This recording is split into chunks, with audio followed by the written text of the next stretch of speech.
Salut à toi, bienvenue sur HTA avec ton anglais, la chaîne pour que toi, lycéen, étudiant ou jeune diplômé, tu puisses rattraper le temps perdu en anglais. Je te retrouve aujourd'hui dans une nouvelle vidéo, j'espère que tu vas bien. Aujourd'hui, on va parler du prétérit en be plus ing. Hier, on a vu le prétérit simple, aujourd'hui, on va voir le prétérit be plus ing, qui est le cousin du présent be plus ing, c'est à peu près la même chose, sauf que là, c'est le temps pour le passé. On va le voir tout de suite. Donc, on commence comme d'habitude avec la construction du temps. Comment on construit le prétérit en be plus ing? Donc, comme le présent be plus ing, tu vas aller chercher to be. Cette fois que tu vas conjuguer au prétérit, évidemment. Donc, je te rappelle la conjugaison de to be au prétérit. I, she, he, it, was. We, you, they, were. À ça, tu vas ajouter le verbe que tu utilises dans ta phrase à la forme ing. Donc, par exemple, si tu veux utiliser sleep, ça va devenir sleeping.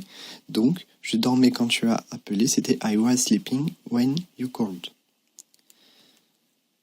Quand l'utiliser, évidemment, question importante. Donc, c'est à peu près la même utilisation que le présent be plus ing. Donc, quand tu utilises le présent be plus ing, si ta phrase est au passé, tu te dis, bah là, je dois utiliser le présent be plus ing, sauf que ma phrase est au passé, du coup, je vais utiliser le prétérit be plus ing.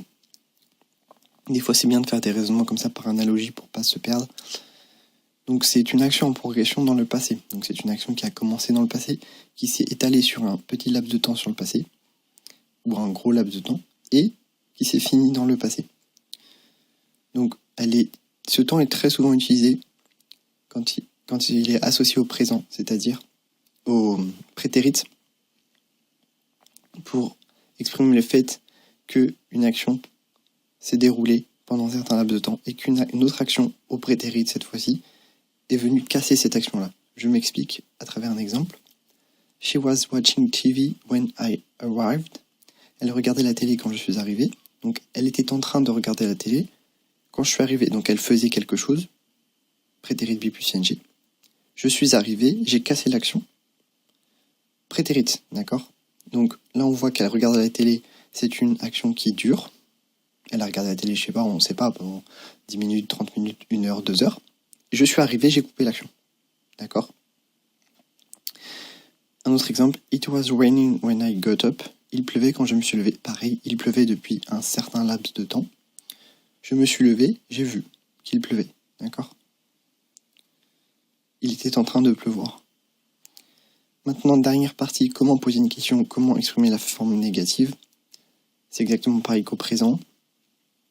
Sauf que la be va être au passé, au prétérit. Donc, n'oublie pas d'inverser le sujet et le verbe. Et de mettre ton verbe en ing ensuite. Ça donne What were you doing at 8 o'clock last night? Qu'est-ce que tu faisais à 8 heures hier soir? Donc là, on a were you doing. D'accord? Le fait qu'il y ait what devant ne doit pas t'embrouiller. Cherche toujours à respecter cet ordre-là. Be, sujet, verbe en ing. Comment exprimer une phrase négative? Donc là, on utilise be au passé et not, puis le verbe en ing. She wasn't looking, elle ne regardait pas, elle n'était pas en train de regarder. Donc voilà, cette vidéo est terminée, j'espère que tu as tout compris. Si tu as des questions, n'hésite pas à me contacter sur ma chaîne YouTube ou sur ma page Facebook.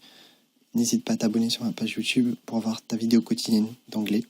N'hésite pas à aller voir ma page Facebook et à la liker si ce n'est pas encore le cas.